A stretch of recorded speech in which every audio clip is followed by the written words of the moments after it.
What's up, everybody? Chris Vi from the house again. Today, we're going to be taking a look at Bob's game, and we're going to be showing you guys how to use your legs more to throw more strikes. Let's jump in.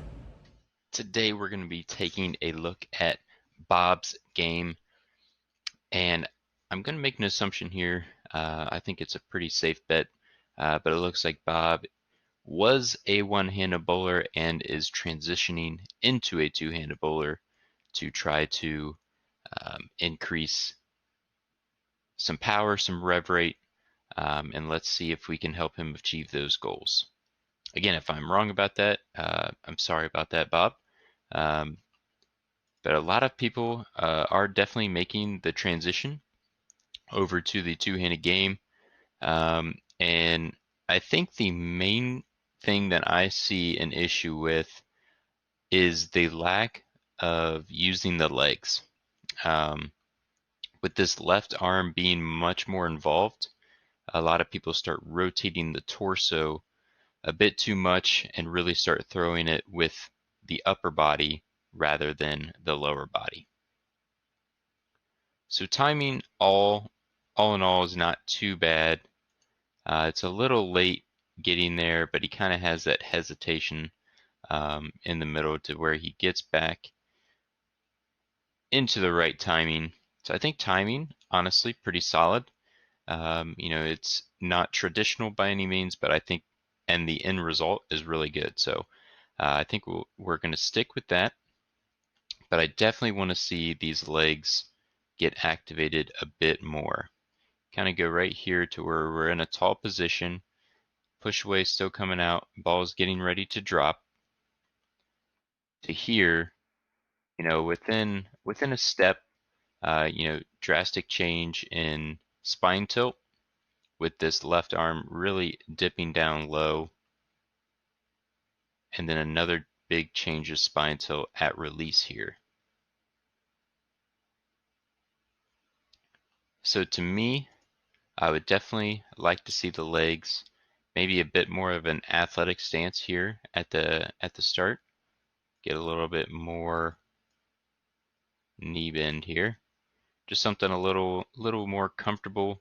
Maybe have a little bounce in the legs just to get them a little loose and a little more ready to go.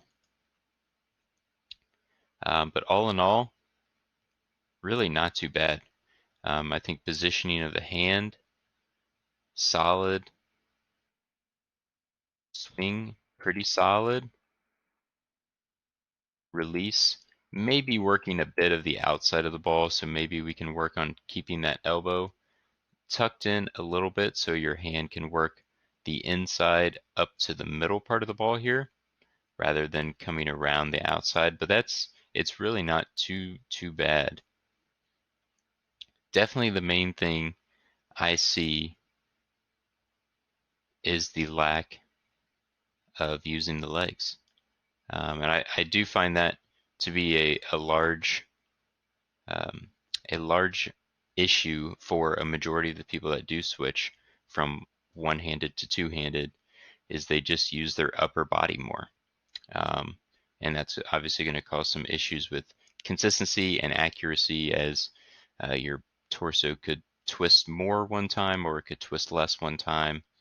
And it's just another added variable to where your timing would have to be perfect to start repeating shots. And we want to give ourselves as much leeway as possible here. So um, yeah, if we can get the torso a little bit more quiet, the upper body just kind of settle down a bit, and use these legs a little bit more to really drive into the line, I think the ball speed is going to go up.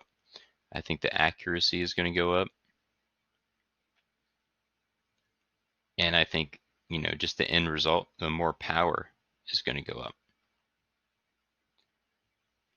Take another look here. Yeah, especially when this back leg comes up, it's kind of a just getting a little stagnant at the line. You can tell they're using the upper body a little bit too much. It's almost that recoil effect as the shot's being thrown.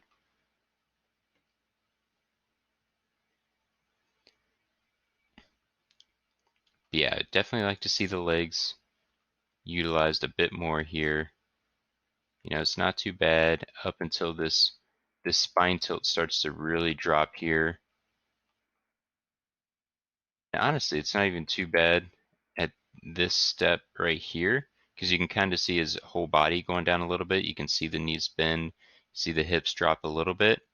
But from here, it's just straight spine tilt, where now he's just leaning more and more forward. His weight is getting way too ahead of himself. His legs are sagging behind, and there's no way for him to create power by using his legs because they're trying to catch up to this upper body. He's very ahead of himself here.